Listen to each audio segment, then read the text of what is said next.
A'udzubillahi minasyaitonirrajim. Bismillahirrahmanirrahim. Assalamualaikum warahmatullahi wabarakatuh. Innal hamdalillah nahmaduhu wa nasta'inuhu wa nastaghfiruh wa na'udzu billahi min shururi anfusina wa min sayyiati a'malina may yahdihillahu fala mudhillalah wa may yudlilhu fala hadiyalah. Asyhadu an la ilaha illallah wahdahu la syarikalah wa asyhadu anna Muhammadan abduhu wa rasuluhu la nabiyya ba'dah. Allahumma salli wa sallim ala nabil karim wa ala alihi wa ashabihi ajma'in. Ya alim Allahumma alimna ma yanfa'una wa anfa'na bima 'allamtana wa zidna ilma wa arana al-haqqa haqqa warzuqna ittiba'ah wa arana al-batila batila warzuqna ijtinabah. Ya ghafur rabbana innana amanna faghfir lana dzunubana wa qina adzabannar. Allahumma ighfir lil muslimin wal muslimat fi Filistin wa fi kulli makan. Allahumma ansur ikhwanana al muslimin wal mujahidin fi Filistin wa fi kulli makan ya aziz ya jabbar ya rabbal alamin. Amma ba'd. Alhamdulillah, segala puji dan syukur adalah milik Allah Tuhan semesta alam yang telah menciptakan kita, dan karena rahmat dari Allah Subhanahu wa taala kita kembali berjumpa di channel YouTube iDream TV dalam program Hikmah, Himpunan Kisah dan Motivasi Hidup, di mana insyaallah kita akan menelaah kembali berbagai hal dalam kehidupan kita untuk meningkatkan kualitas iman dan takwa kita kepada Allah, karena dengan itulah ya kebahagiaan yang hakiki akan kita raih. Tidak lupa kita baca salawat dan salam. Allahumma sholli ala sayyidina Muhammad wa ala ali sayyidina Muhammad. Assalamualaikum ayuhan nabi wa rahmatullahi wabarakatuh. Semoga Allah terima salawat dan salam yang kita baca dan dilimpah curahkan kepada para nabi dan para rasul, wabil khusus Rasulullah Muhammad sallallahu alaihi wasallam. Dan semoga kita termasuk orang yang akan berbahagia nanti ketika berjumpa dengan Allah di yaumul mahsyar, dijauhkan dari siksa, dari azab api neraka yang tidak akan pernah sanggup diderita oleh siapapun. Dan semoga kita dimasukkan ke dalam jannahnya Allah, ya satu kenikmatan yang sangat luar biasa besarnya yang tidak akan pernah terbayangkan oleh otak manusia sekalipun. Dan semoga kita nanti di jannahnya Allah dipertemukan dengan Rasulullah SAW, seorang manusia yang keindahan akhlaknya luar biasa, yang kecintaan kepada umatnya sangat besar. Amin ya rabbal alamin. Sahabat iDream yang dirahmati Allah, di manapun Anda berada, dalam program Hikmah kali ini saya akan mengangkat tema bagaimana cara menggali kekuatan jasmani.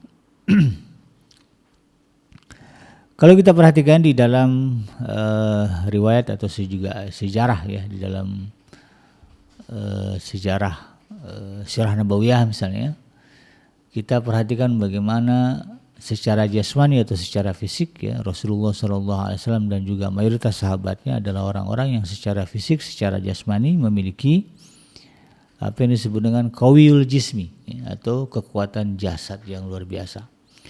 Hal ini dibuktikan dengan ya, bagaimana Rasulullah SAW ya, ketika menyampaikan risalah dakwahnya ya, beliau harus menghadapi beberapa peperangan. Terpaksa harus berperang ya, karena memang basicnya, dasarnya ya, Islam agama yang anti kekerasan. Kekerasan di dalam Islam bukanlah solusi, begitu kan. Tetapi ketika ya, situasi ya, sudah memojokkan ya, kaum muslimin yang pada akhirnya harus mengangkat senjata, ya itu adalah satu hal yang tidak bisa dihindarkan ya, maka keluarlah konsep jihad fisabilillah. Kalau kita perhatikan ya banyak ya, bukan hanya sekali peperangan yang dihadapi oleh Rasulullah SAW, tetapi berkali-kali ya. Yang paling besar atau yang terbesar dari dalam sejarah peperangan Nabi, yang pertama ya perang Badar ya, kemudian perang Uhud ya, lalu ada perang Ahzab. Nah, perang Ahzab ini perang yang disebut juga dengan perang Khandaq ya, karena Rasulullah SAW dan para sahabat itu menggali Khandaq, parit ya, untuk dijadikan sebagai benteng pertahanan. Ini idenya dari seorang sahabat Nabi yang berasal dari Farsi ya, atau Persia, yang sekarang berada di wilayah Iran ya, yaitu Sayyidina Salman. Sayyidina Salman ini memperkenalkan ya taktik baru di dalam mempertahankan negara ya. Strategi perangnya adalah dengan menggali parit, karena ketika itu pasukan kafir Quraisy mereka berkoalisi.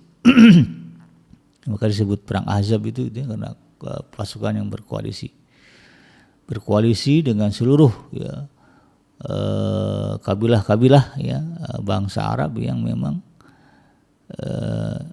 merasa terancam ya dengan dakwahnya Rasulullah SAW. Bahkan tidak hanya dengan bangsa Arab ya, kaum kafir Quraisy juga ketika itu menimbulkan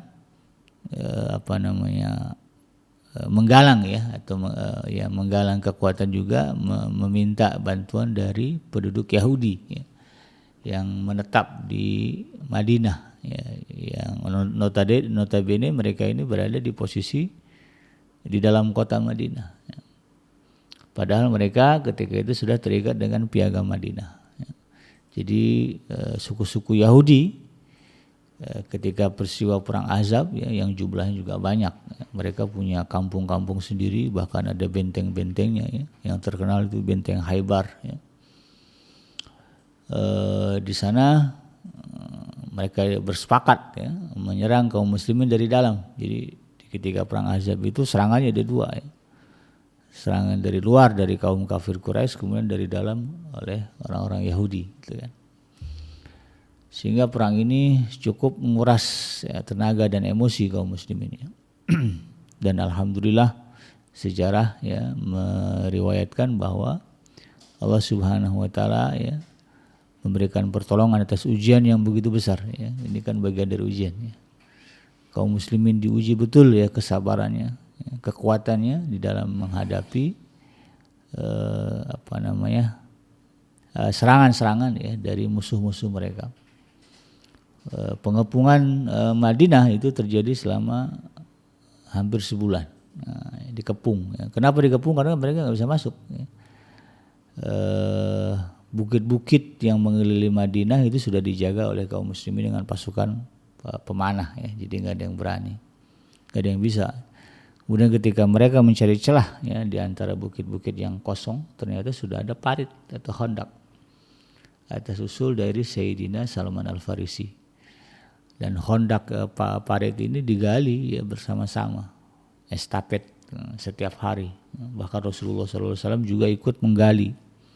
Ini kita bicara bagaimana ya kaum muslimin ya Rasulullah wabil khusus memiliki qawiyul jismi, kekuatan jasmani yang luar biasa ya. Beliau terlibat langsung menggali parit. Parit yang digali Rasulullah itu dalam ya, untuk ukuran bagaimana kuda nggak bisa lompat, orang nggak bisa naik. Nah, jadi dalam ya. Dan ada beberapa parit gitu ya yang digali ya. Sehingga ketika orang-orang kafir Quraisy dan sekutunya yang ingin masuk ke Madinah melalui celah-celah antar bukit ini, ternyata mereka kaget ya, sudah ada parit ya. Kuda mereka juga nggak bisa loncat ya, ada yang coba-coba nekat ya, nyemplung ya, kemudian dipanah ya, oleh sahabat ya, oleh kaum muslimin. Nah, dan Rasulullah SAW ya ketika itu karena situasi perang, maka persediaan makanan harus dibatasi ya, di eman-eman gitu ya. Karena nggak tahu nih ya sampai kapan orang-orang kafir Quraisy itu mengepung kaum muslimin. Sehingga dalam kondisi makan yang tidak cukup ya, boleh dikatakan menahan lapar, kemudian harus menggali parit. Ya. Tapi kuat, ya itu yang hebat ya itu. Kondisi lapar ya nggak kenyang-kenyang banget itu, karena makannya betul-betul dihemat ya. Karena kaum muslimin nggak bisa keluar gitu kan, akhirnya makan harus dihemat, kemudian menggali parit yang dalam gitu kan. Dalam riwayat diceritakan bagaimana Rasulullah SAW ya mengganjal perut beliau dengan batu. Ya. Para sahabat rata-rata mengganjal perutnya dengan batu. Nah, jadi diikat pinggang, kemudian diselipin batu supaya perut ini enggak bunyi-bunyi gitu ya, enggak lapar. Bukan enggak lapar ya. Paling tidak efek lapar itu enggak kerasa karena diganjal batu. Dan ketika sahabat melihat Rasulullah menggali parit begitu semangat, Rasulullah itu kan uswah, ya, contoh yang luar biasa. Beliau terdepan ya, di dalam banyak perintah Allah Subhanahu wa taala, termasuk ketika menggali parit. Sahabat itu bingung lihat Rasulullah, tenaganya kok gede itu. Tenaganya besar. Padahal kita sama-sama tahu ya, lama lagi kurang makan gitu ya. Sehingga sahabat mengira Rasulullah ini stok makanannya cukup, makannya cukup gitu. Ya, enggak merasakan laparnya para sahabat. Kemudian Rasulullah membuka ikat pinggangnya, nampaklah ternyata ada batu juga, bukan hanya satu, bahkan 3 ya dalam riwayat. 3 atau 2 batu diganjel. Kalau yang lain kan batunya 1, Rasulullah ganjel batunya 3. Berarti kan lebih lapar begitu ya daripada sahabat yang lain. Sehingga sahabat pun terenyuh ya. Semangat mereka semakin membara, melanjutkan penggalian parit ya. Ini terkait dengan lapar ini ya. Dan bagaimana mereka menghemat makanan. Ya, ada seorang sahabat ketika melihat Rasulullah ya, di perutnya diganjal dengan 3 batu, ya sedih gitu kan. Ya pastilah ya, kita juga kalau hidup di zaman beliau pasti merasakannya. Lalu kemudian sahabat ini ya, pulang ke rumah, ya, tanya ke istrinya ada nggak makanan gitu kan. Ternyata ada makanan, cuma cukup untuk 2 atau 3 orang. Ya artinya kalaupun untuk Rasulullah ya Rasulullah, sisanya untuk keluarga mereka itu kan. Ya, bentuknya bubur gandum. Orang Arab itu kan kalau makanan yang simpel ya gandum dibikin bubur gitu ya. Coba dikasih korma lah gitu ya. Korma di atas ditabur gitu. Maka kemudian diminta ya kepada istrinya, masakin deh ya. Nanti saya undang Rasulullah ke sini ya. Kasihan ya Rasulullah perutnya diganjil batu sampai 3 gitu kan. Maka kemudian dimasakkan. Nah, sahabat ini kemudian kembali ketemu Rasulullah lalu berbisik ya Rasulullah. Ya, berbisik karena dia nggak mau sahabat tahu. Nah, stok makanan cuma dikit begitu kan, nggak banyak. Dibisikkan ke telinga Rasulullah, di rumah ada makanan, ayo ke rumah saya. Mendengar ini ya Rasulullah senang. Lalu kemudian tanpa bertanya kepada sahabat ini langsung diumumkan, wahai sahabat-sahabat semuanya ya, yang lagi gali parit ya, habis macul bayangin aja ya.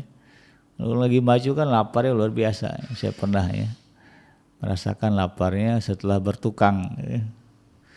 Ya, emang tukang itu kalau udah makan enak, karena lapar ya gali-gali itu. Sahabat kita mengundang makan, alhamdulillah itu kan. Itu yang menggali itu ada lebih dari 50 orang lah, ya, lebih dari banyak lah gitu ya. Itu sahabat ini kaget gitu kan. Karena niatnya hanya mengundang Rasulullah gitu kan. Tapi Rasulullah mengumumkan kepada puluhan sahabat. Dia pucat, dia dibisikin sama Rasulullah, Rasulullah makanan cuma dikit, hanya untuk Anda saja.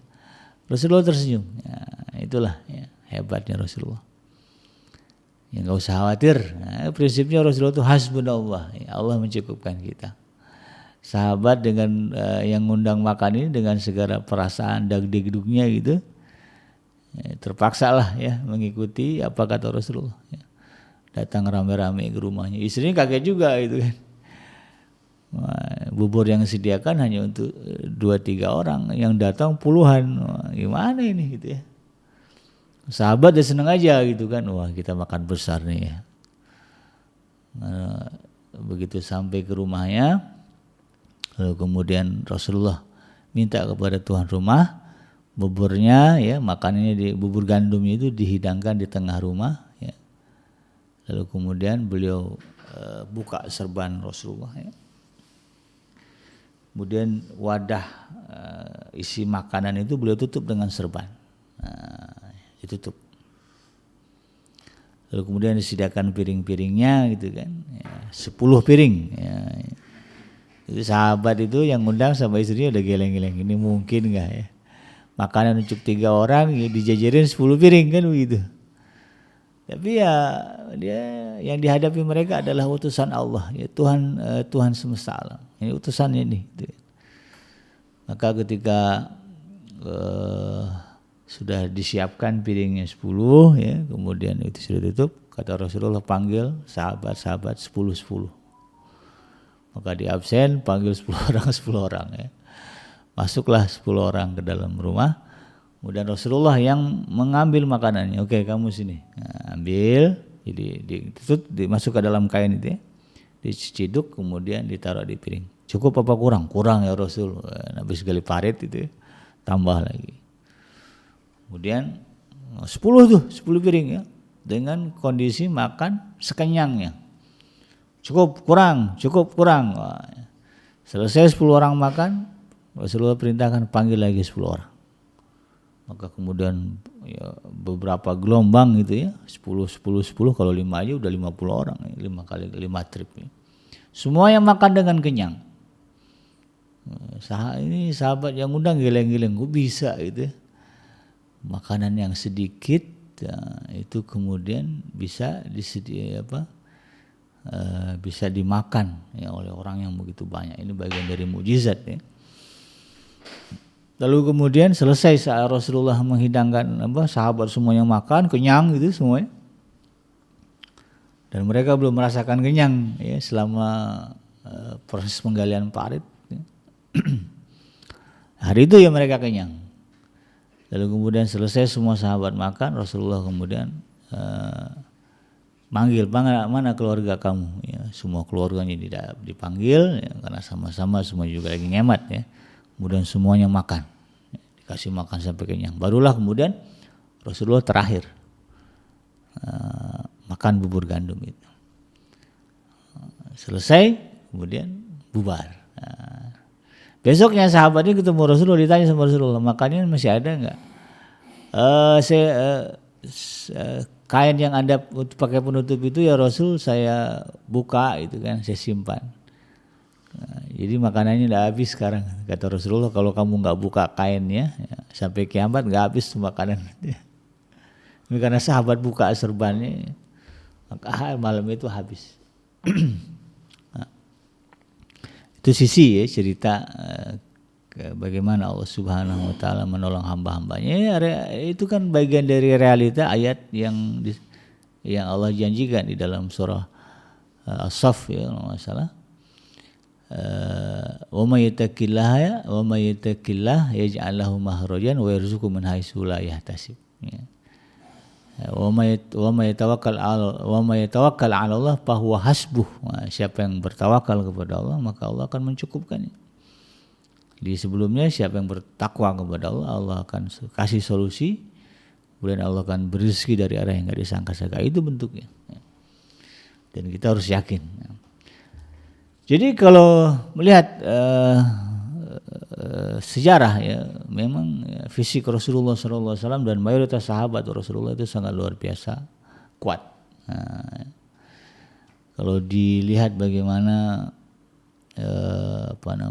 Rasulullah naik kuda itu steady. Saya pernah nyoba naik kuda, itu bukannya gampang ya. Perlu fisik yang kuat ya, agar bisa tetap balance ya, seimbang di atas kuda yang sedang berlari. Bahkan ya, kalau yang pemanah ya sambil manah itu ya.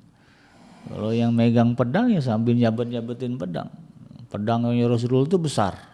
Ya, kalau mungkin yang pernah lihat di pameran artefak ya Rasulullah SAW, pedang Zulfikar itu yang ada ujungnya, ada cabang. Kalau berdiri orang kita itu megang dua tangan belum tentu keangkat. Itu dipegang oleh Rasulullah. Secara fisik luar biasa. Bahkan di dalam riwayat Rasulullah tidak pernah sakit kecuali hanya sekali menjelang wafat. Itu pun karena efek dari racun ya, yang sempat tertelan sedikit ya, oleh Rasulullah SAW yang dilakukan oleh seorang wanita Yahudi ya. Dia undang Rasulullah, kemudian disediain daging ya, kambing paha itu, tapi sudah diracun. Sempat masuk ke mulut Rasulullah, kemudian dimuntahkan lagi karena si dagingnya berbicara, jangan dimakan aku ya, karena aku ada racun. Dan itulah ya kemudian yang menjadi syariat ya, melemahnya tubuh Rasulullah menjelang beliau wafat. sehingga akhirnya beliau meninggal dunia. Itu saja, selebihnya Rasulullah itu nggak pernah sakit. Ya, jadi ini menunjukkan bagaimana qawiyul jismi, ya, kekuatan fisik yang dimiliki Rasulullah SAW luar biasa. Bahkan kalau kita lihat kitab Syama'il Muhammad, ya, yang menggambarkan fisik, ya, Rasulullah itu tegap, dadanya bidang, lebar gitu, ya. Ini sterak begitu, ya, tipikal lelaki yang berperawakan baik, ya. Ya, menawan begitu, ya, otot-ototnya kekar. Jadi itu fisiknya Rasulullah SAW, dan juga demikian mayoritas sahabat. Ya. Makanya kalau kita perhatikan Sayyidina Abu Bakar As-Siddiq misalnya, ya, itu walaupun sudah senior begitu, ya, sudah berumur, tetapi dalam banyak ekspedisi peperangan, ya, yang harus dihadapi oleh kaum muslimin beliau selalu hadir. Ya. Demikian juga dengan Sayyidina Umar. Sayyidina Abu Bakar itu pernah ketika dalam perang saya lupa, dalam satu peperangan beliau minta kepada Rasulullah agar berhadap dengan anaknya sendiri, perang tanding. Jadi biasanya kalau dalam peperangan Rasulullah dengan orang kafir Quraisy itu ada perang tanding dulu, 1 lawan 1 dulu. Jadi biasanya maju pasukan musuh, maju pasukan kaum muslimin 1 orang untuk kemudian berantem. Ya, pilihannya ya hidup atau mati gitu, ya. Perang tanding, ya, 1 lawan 1 untuk pembukaan, ya. Itu ada efek psikologinya ketika 1 lawan 1 pasukan kalah, ya, musuh kalah, itu mereka bisa menilai bagaimana kekuatan kaum muslim, kekuatan lawan. Dan dalam banyak perang tanding kaum muslimin itu menang. Ya. Sayyidina Ali pernah turun, ya, dalam perang tanding, Sayyidina Umar, ya, Sayyidina Abu Bakar itu pernah melawan anaknya sendiri dan beliau menang. Ya. Berarti kan fisiknya luar biasa. Karena itu kemudian sebagaimana di episode sebelumnya kita sebut bahwa salah satu karakter muslim yang tangguh adalah mereka yang memiliki qawiyul jismi, yaitu kekuatan fisik atau jasmani. Ya. Di dalam surah Al-Fat, ya, surah yang ke-48 ayat yang ke-29, Allah Subhanahu wa taala berfirman, ya.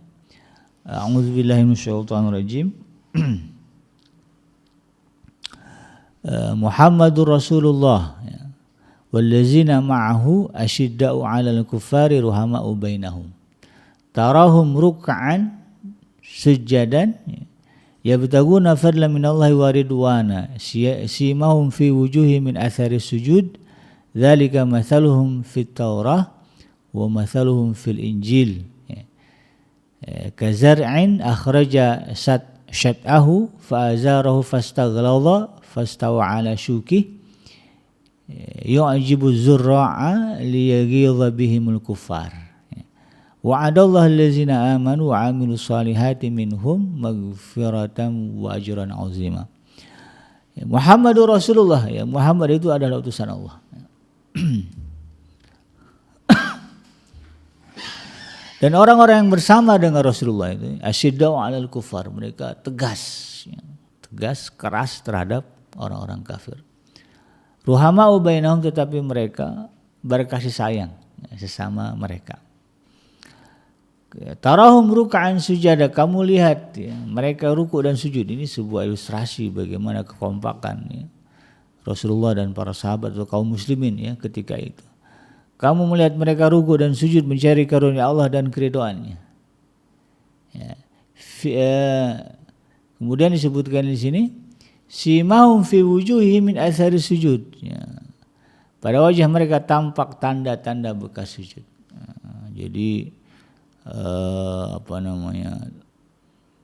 punya prinsip, ya, tegas terhadap kekufuran, ya, kemudian berkasih sayang kepada sesama muslim, kompak, ya, di dalam beribadah,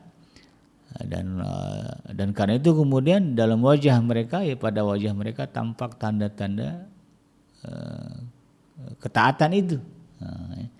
Jadi kalau boleh dibilang ada aura ya, ada aura yang memancar, aura positif yang memancar dari wajah ya kaum muslimin ya. Dalam hal ini tentu merujuk kepada para sahabat dulu ya. Dzalika masalun fi Taurah, demikianlah perumpamaan mereka yaitu sifat-sifat mereka yang diungkapkan di dalam Taurat dan juga di dalam Injil. Ya. Yaitu seperti benih yang mengeluarkan tunasnya, kemudian tunas itu semakin kuat. Nah, ya. Lalu menjadi besar dan tegak lurus di atas batangnya. Tanaman itu menyenangkan hati penanam-penanamnya karena Allah hendak menjengkelkan hati orang-orang kafir. Dan Allah menjanjikan kepada orang-orang beriman dan mengerjakan kebaikan di antara mereka ampunan dan pahala yang besar. Jadi kalau kita lihat ya tafsir ayat ini, terutama di bagian yang ayat, ya, bagian yang akhir itu, di mana Allah mengatakan kazar'in akhraja syat'ahu fa'azarahu fastaghlado suke, ya, fastawa ala suke. Jadi perumpamaan orang-orang beriman itu seperti tanaman kokoh, tanaman yang berdiri tegak lurus. Ini mungkin bagi sahabat iDream yang pernah main ke hutan, ya, lalu kemudian lihat pohon-pohon yang tinggi besar, itu melihat ya, tinggi besarnya aja itu udah membuat kita kagum. Makanya di dalam sejarah praktek ya,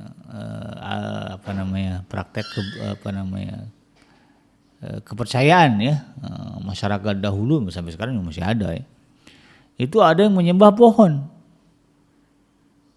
dikasih sesaji gitu ya. Mungkin ada yang diikat pakai kain, dihias pakai kain atau apa gitu. Orang lihat pohon aja itu bisa takjub. Jadi perumpamaan orang-orang beriman itu seperti pohon yang kokoh, tegak lurus ya, dan berasal dari memang benih dan tunas yang juga kokoh kuat. Itu ya. Jadi kalimat ini menggambarkan bahwa memang bahkan kalau kita lihat ujung dari kalimat ini ya, fastawa ala suke yu'jibu zurra'il yaghidhu bihimul kufar. Ya, Allah jadikan orang-orang Islam ya, di zaman Rasulullah SAW ini kalau kita berbicara konteks sejarah itu orang-orang yang berperawakan tangguh kuat gitu ya, sebagaimana yang saya sebutkan tadi. Tujuannya yaitu tadi untuk menjengkelkan hati orang-orang kafir dengan kekuatan orang-orang yang beriman. Nah ini mafhum mukhalafahnya itu ya, pemahaman di balik ayat ini. Maka orang Islam itu harus punya fisik yang kokoh, kuat, sehat, itu. Teruji. Sehingga kalau berbicara kekuatan orang Islam, ya mereka yang memusuhi kaum muslim itu jealous, jengkel. Ya, kalau cerita kekuatan orang Islam mereka jengkel karena orang Islam itu tangguh, kuat, sehat-sehat. Nah disinilah kemudian ya, ketika kita berpikir ya, apakah menjaga kesehatan itu ibadah? Ya ibadah. Menjaga kekuatan tubuh itu adalah ibadah? Ya ibadah. Ya. Karena dengan itu kemudian ya, kita memenuhi kehendak Allah Subhanahu wa taala di mana Allah menginginkan ya, musuh-musuh mereka yang memusuh kaum muslimin itu menjadi jealous hatinya, jengkel hatinya dengan melihat kebaikan kekuatan kaum muslimin.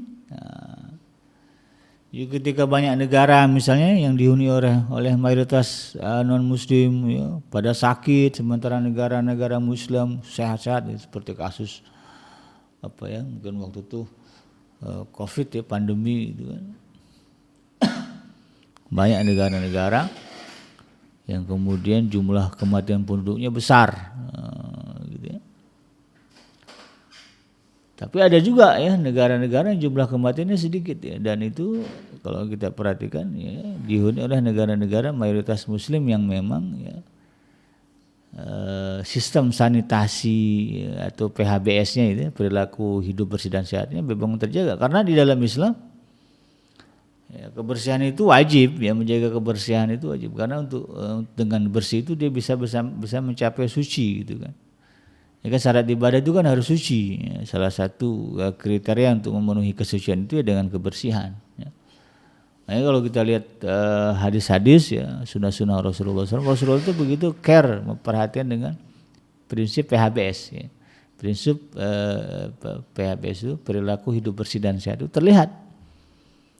Ya, kalau makan cuci tangan, ya, kemudian makan yang bersih, ya, kan perintahnya jelas, kulu halalan thayyibah, makan yang halal dan yang baik. Ya. Nggak sembarang makan, ya, bahkan kalau hewan itu harus disembelih, ya. Ada hewan-hewan ternak ya, kategorinya bahimatul an'am itu harus disembelih, ya. Dikeluarkan darahnya, dan ternyata dari penelitian-penelitian banyak menyebutkan bahwa memang darah yang ada pada binatang itu kotor, itu harus dibuang. Nah, maka daging yang dimakan itu jadi bersih. Banyak negara-negara ya yang di dalamnya penduduk yang mayoritas non muslim itu praktek mengkonsumsi dagingnya nggak sehat. Kadang nggak disembelih ya, disetrum aja gitu kan. Kalau di Amerika itu disetrum, tumbang, baru diambil dagingnya.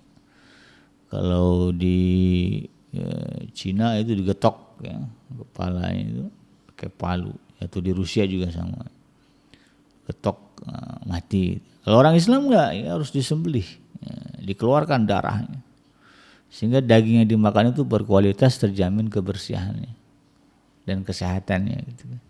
Nggak ada bakteri, karena darah itu kan mengandung bakteri. Maka darah itu kan haram dimakan. Ya, penelitian menyebutkan darah itu memang bukan sesuatu yang layak dikonsumsi, karena itu adalah sumber bakteri dan penyakit kumpul di situ. Nah, orang Islam kan nggak makan yang kayak gitu. Maka ketika ada serangan-serangan penyakit-penyakit ya, yang sumbernya dari perilaku hidup kotor, itu orang Islam terjaga. Di Barat itu ya, dulu ada wabah kolera. Ya, yang disebabkan karena perilaku hidup mereka yang tidak sehat, itu buang bekas tinja itu dilempar aja dari jendela di setiap rumah begitu, jadi jalanan itu bau, kemudian timbullah penyakit kolera. Jadi memang ajaran Islam ini ya didesain bagaimana penganutnya menjadi orang-orang yang sehat dan kuat, ya, karena itu memang bagian dari tujuan Allah Subhanahu wa taala ya, dalam ayat ini ya. Bahwa Allah menghendaki orang-orang mukmin ini secara fisik ya mereka sehat, kokoh, kuat begitu kan, sehingga kemudian kalau dibanding-banding gitu ya dengan bangsa-bangsa lain, dengan penganut-penganut agama lain, mereka jauh di atas kekuatannya. Nah, ini yang kemudian harus kita pahami, sehingga menjaga kekuatan fisik, menjaga kesehatan tubuh bagian dari ibadah, karena ini ya, memenuhi kehendak Allah Subhanahu wa taala.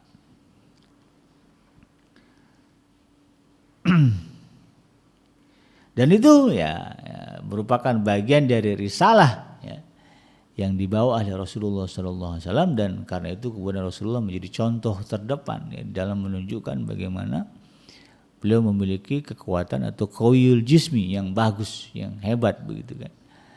Dan ini yang benar harus kita contoh ya di dalam kehidupan kita. Dan karena inilah kemudian sahabat Adrim yang dirahmati Allah ya, di manapun Anda berada, agar kemudian kekuatan fisik kita terjaga ya, agar kekuatan fisik kita ini kemudian teruji begitu ya, baik begitu, maka tentu ya cara hidup kita ya, harus disesuaikan dengan cara hidupnya Rasulullah SAW. Dalam artian kalau kita mengagumi ya, kekuatan fisik Rasulullah SAW, karena tadi yang saya ceritakan bagaimana Rasulullah tidak pernah sakit ya, bagaimana kemudian Rasulullah secara fisik ya memiliki kekuatan yang besar ya, mampu naik kuda sambil membawa senjata, bahkan sambil berperang gitu kan. Kemudian Rasulullah itu juga gulatnya juga jago ya. Dulu di Mekah ya ada di Mekah apa di Madinah? Di Mekah ya. ada satu pasar ya, pasar Ukas ya, yang di situ biasanya suka ada acara-acara tanding gulat. Dan Rasulullah pernah ditantang ya, oleh pegulat tangguh ya, sekota Mekah. Dan Rasulullah menang. 3 kali ulat dibanting sama Rasulullah, dipiting terus ya. Rasulullah menang. Berarti kan fisiknya luar biasa. Nah, sebagai bukti bahwa memang Rasulullah memiliki kekuatan yang luar biasa. Nah, karena itu kemudian cara hidup kita, pola hidup kita juga harus mengikuti pola hidup Rasulullah Shallallahu Alaihi Wasallam. Nah, dan disinilah kemudian ya, dalam rangka menggali ya potensi kekuatan jasmani kita, mulailah ya, kita ya mencontoh Rasulullah Shallallahu Alaihi Wasallam dalam berbagai hal, terutama dalam konsep itu tadi ya. Apa yang dilakukan Rasulullah Shallallahu Alaihi Wasallam ya, untuk menjaga stamina tubuhnya? Yang pertama ya, kalau berbicara makan niat ya, semuanya kan innamal a'malu binniyah itu ya, semuanya tergantung dari niat. Nah, maka kalau kita perhatikan ya, Rasulullah Shallallahu Alaihi Wasallam kalau makan ini biasanya kan kalau kekuatan fisik itu kaitannya dengan makan dan gaya hidup gitu ya. Kalau berbicara makanan Rasulullah SAW, dari niatnya saja Rasulullah sudah diatur. Bahwa Rasulullah mengatakan ya, makannya beliau itu bukan dalam rangka bukan untuk pleasure ya, bukan untuk menyenang. Kalau kita kan makan dalam rangka yang memang senang-senang gitu. Bukan. Rasulullah makan untuk menjamin kekuatan tubuh saja. Ya, karena memang syariatnya kita ini kalau nggak makan ya lemah gitu kan. Maka dalam satu hadis disebutkan ya, cukuplah makan itu bagi Muhammad dan keluarganya untuk menguatkan ya, menguatkan fisiknya untuk beribadah. Nah, jadi nggak lebih-lebih. Konsep makan dalam Islam ya nggak boleh lebih-lebih. Jadi dari niat sudah kita luruskan. Ketika kita makan, maka niatkan makan ini dalam rangka mencari kekuatan untuk beribadah kepada Allah. Nah, itu ya. Lalu kemudian jenis makanannya juga ya harus mengikuti apa yang ditetapkan oleh syariat. Ya. Ada aturannya ya, kalau daging yang halal begitu ya, kalau tumbuhan begitu kan, tumbuhan yang menyehatkan, yang baik begitu kan. Ada juga kan makanan-makanan yang kalau dimakan walaupun bukan dari dari hewan itu, tapi dari tumbuhan ya tetap saja menimbulkan efek yang tidak baik ya. Maka dicari yang menimbulkan efek yang baik gitu kan, bagus ya, ada nilai gizinya gitu. Dalam Al-Quran juga jelas ayat perintahnya, falyanzuril insanu ila ta'amih, hendaklah manusia memperhatikan apa yang dia makan. Maka dari situ kemudian dia mulai makan itu ada menunya, ada gizinya. Kemudian itu dari segi makanan ya. Nah, setelah itu kemudian ketika makan juga sama. Nah, setelah terhidang makanan, maka Rasulullah SAW ya membiasakan diri berdoa kepada Allah. Nah, ini harus menjadi bagian dari gaya cara kita makan juga gitu kan. Niatnya tadi diluruskan, kemudian ketika makan jangan lupa berdoa kepada Allah Subhanahu wa taala. Biasanya Rasulullah paling minim mengucapkan bismillah ya. Kulu bismillah kalau pada sahabat. Makanlah dengan bismillah ya, baca bismillah. Kemudian kalau dia mau lebihkan doa ya silakan ya. Ya enggak ada yang larang selagi doa itu tidak mengandung unsur kesyirikan begitu ya. Allahumma barik lana fi ma razaqtana wa qina adzabannar. Jangan dicela, itu kan ada orang yang mencela orang baca doa begitu, enggak sunnah itu. Yang sunnah itu bismillah. Saya bingung kadang-kadang. Yang namanya doa ya kalau isinya kebaikan ya kenapa mesti enggak boleh gitu ya. Ya, bismillah kemudian Allahumma barik lana fi ma razaqtana wa qina adzabannar. Barulah kemudian makan. Nah, ketika makan, kalau bicara sunnah Rasulullah SAW ya, ketika makan tidak banyak bicara. Ya, makan konsentrasi dengan makan gitu ya. Jadi betul-betul ngadep makan ya, karena kita nggak tahu yang kita makan yang masuk ke mulut kita ini apa. Ya, kalau makan ikan misalnya, kalau makan sambil ngomong begitu kan, Tahu-tahu masuk tulang ke mulut, keselak di sini kan jadi masalah. Ayo fokus. Karena kita tahu apa yang kita makan ini. Ya. Sehingga kita tahu ini berkualitas, ini tidak. Oh ini sampah jangan dimakan. Oh ini gitu ya. Nah, contoh ya. Kemudian apa? Prinsip Rasulullah SAW itu makan sebelum lapar dan berhenti sebelum kenyang. Jadi ini untuk memenuhi apa yang Allah sebutkan di dalam surah Al-A'raf, kulu wasrobu wala tusrifu, makanlah kalian, minumlah kalian, tetapi jangan berlebih-lebihan. Makanya porsinya harus tepat ya. Dalam hal ini kalau kita ingin memiliki kekuatan fisik yang kuat, makan jangan berlebih. Ya, karena kalau berlebihan bukan jadi kuat, jadi sakit. Senang makan karbohidrat, ya, nasi, singkong gitu ya. Apalagi ya kentang gitu. Kalau dimakan berlebihan maka nanti jadi gula. Jadi diabetes, ya, orang diabetes lemah. Coba perhatikan orang-orang yang kena diabetes, apalagi kalau diabetesnya akut gitu, itu sampai jari-jari kakinya bisa membusuk ya. Dan orang yang kena diabetes itu gampang ngantuk. Nah, ini kan jadi lemah. Gimana mau perang ya, tiap sebentar udah capek udah gitu. Lihat pasti begitu. Jadi kalau kita makan berlebih yang ada bukan menguatkan fisik tetapi malah melemahkan. Ya, kalau makan daging berlebihan yang muncul nanti jadi kolesterol ya. Yang banyak di badan itu lemak jahat yang pada akhirnya kemudian ya, badannya bukan proporsional tapi tambun ya, buncit lah gitu ya. Nah, itu kan juga enggak ideal gitu ya. Bahkan jadi merepotkan. Nah, ini juga tidak boleh. Nah, itu yang harus kita perhatikan ketika berbicara kapan harus berhenti. Ya. Nah, supaya kita nggak terjebak dengan makan banyak, ya, sunnahnya itu makannya sebelum lapar. Ya, kita kan punya jam tubuh yang jelas, biasanya di jam 12 itu lapar banget nih, maka makan jam 11. Ya, jangan nunggu jam 12. Ya, itu kan. Kalau di kantor biasanya jam makan itu habis sholat zuhur ya bikinnya jam 11:30 gitu ya. Maka kalau bisa ya jam 11:30 kita makan, ngeduluin gitu ya. Nah, supaya kemudian kita porsi makannya nggak berlebih. Nah, kemudian selesai makan, minum juga sama. Nah, ya, minum juga konsepnya jangan berlebih-lebihan. Nah, kalau kata dokter ya takarannya minimal 2 liter satu hari. Kita bagilah ya, dan jangan berlebih-lebih gitu. Kalau berlebih-lebih itu jadi beser. Ya, harus gampang buang air gitu ya. Cukup lah begitu ya. Nah, kemudian cara minum Rasulullah juga itu ada caranya. Rasulullah itu minum itu sekali minum itu 3 teguk. Ya. Teguk ya. Kemudian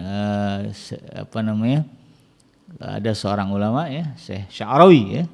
Beliau mengajarkan bagaimana supaya minuman air yang kita minum itu menjadi kekuatan bagi kita. Beliau mengajarkan ketika kan diminum 3 tegukan ya.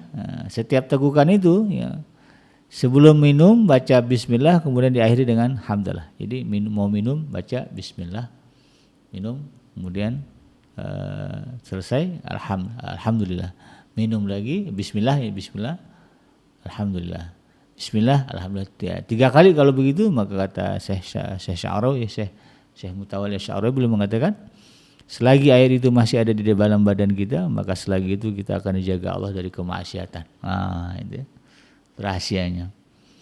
Jadi inilah yang kemudian kita lakukan. Selesai makan jangan lupa bersyukur kepada Allah Subhanahu wa taala yang telah memberikan kekuatan. Ya, baca alhamdulillahirabbil alamin minimal ya, atau kalau mau dilengkapi alhamdulillahilladzi tatimmu alhamdulillahilladzi bi ni'matihi tatimmu sholihat. Nah, itu juga doa ya yang diajarkan Rasulullah sallallahu alaihi wasallam. Atau alhamdulillahilladzi at'amana wa saqana wa ja'alana minal muslimin. Itu boleh ya, dibaca. Supaya ada koneksi antara kita dengan Allah Subhanahu wa taala dan sehingga makanan yang masuk ke dalam tubuh kita adalah makanan yang diberkahi Allah. Dan pastikan semua yang kita makan habis. Karena kan sebelum makan kita berdoa ya, minta keberkahan dari Allah, dan kita nggak tahu ketika Allah mengabulkan, pasti Allah kabulkan ya. Kalimatnya ud'uni astajib lakum ya, dalam Al-Qur'an itu. Berdoalah kalian akan aku kabulkan. Maka ketika kita minta kepada Allah keberkahan atas makanan yang kita makan, kita kan nggak tahu berkah Allah itu turun di belah mananya. Nah, itu. Makanya semua yang kita makan harus habis. Itu kata Rasulullah. Nah, kita nggak pernah tahu bagian mana makanan yang mendapatkan berkah dari Allah. Bisa jadi mungkin nasi yang sebutir ya, yang ada di pinggir yang kita nggak sentuh, ternyata disitulah ada berkahnya Allah, makanya harus dimakan ya. Nah, kalau kita lihat ya, guru-guru kita, kiai-kiai kita betul-betul mencontohkan. Saya dulu di pesantren ya, saya ingat banget ya, kiai itu suka marah kalau ada santri yang nyesain makanan ya, apalagi nasi, walaupun nasi gitu ya. Beliau akan bertanya itu, kamu tahu nggak ya nasi yang kamu makan itu dari mana asalnya? Oh, dari beras, kiai ya. Beras dari apa? Dari padi. Kamu tahu padi itu berapa lama tumbuhnya? Nah, paling kurang 3 bulan ya. Ya, kalau dulu 6 bulan ya, karena nunggu hujan gitu ya. Jadi untuk jadi beras itu harus nunggu 6 bulan, 3 bulan. Nah, kalau kemudian kita sia-siakan, siapa kita gitu ya. Susah payah dia 3 bulan ya jadi beras, lalu kemudian ketika sudah sampai di meja makan kita buang. Nah, itu kan ini tidak syukur kepada Allah gitu. Makanya habiskan ya. Kalau di Banten itu ada Buya Kiai besar ya di Banten ya. Kiai Muhtadi Dimyati, Abuya Muhtadi ya. Itu beliau kalau makan, ini ada beberapa santri yang memvideokannya gitu, betul-betul licin ya, beliau itu sampai dilap pakai jari beliau, kemudian dijilat. Ini sunnahnya begitu ya, bersih ya. Jadi umat Islam ini menghargai makanan. Nah, kemudian yang terakhir gitu kan, ya, pastikanlah ya bahwa apa yang kita makan, apa yang kita minum ini betul-betul berasal dari jerih payah kita yang halal. Nah, itu yang paling penting ya sahabat itu. Ya bisa jadi ya zatnya makanannya halal, tetapi kemudian kita peroleh dari cara yang tidak halal, ini juga tidak boleh. Ya. Makanya kemudian mencari nafkah bagi seorang mukmin, ya, mencari nafkah yang halal bagi seorang mukmin adalah kewajiban dan itu adalah ibadah. Ya, jadi pastikan itu kita lakukan. Maka insya Allah ya, apa yang disebut di dalam surah Al-Fatihah ayat yang ke-29 ini ya, akan kita bisa kita amalkan, ya, bisa kita rasakan sebagai bagian dari memenuhi kehendak Allah Subhanahu Wa Taala. Ya, agar kita ya, memiliki apa yang disebut dengan qawiyul jismi, yaitu kekuatan fisik yang baik ya. Mudah-mudahan bermanfaat, yang benar datang dari Allah Subhanahu Wa Taala dan yang salah semata-mata dari kealfaan dan kelapan saya pribadi. Saya bikinnya pamit undur. Subhanaka Allahumma rabbana wa bihamdika asyhadu an la ilaha illa anta astaghfiruka wa atubu ilaik. Walhamdulillahirabbil alamin. Assalamualaikum warahmatullahi wabarakatuh.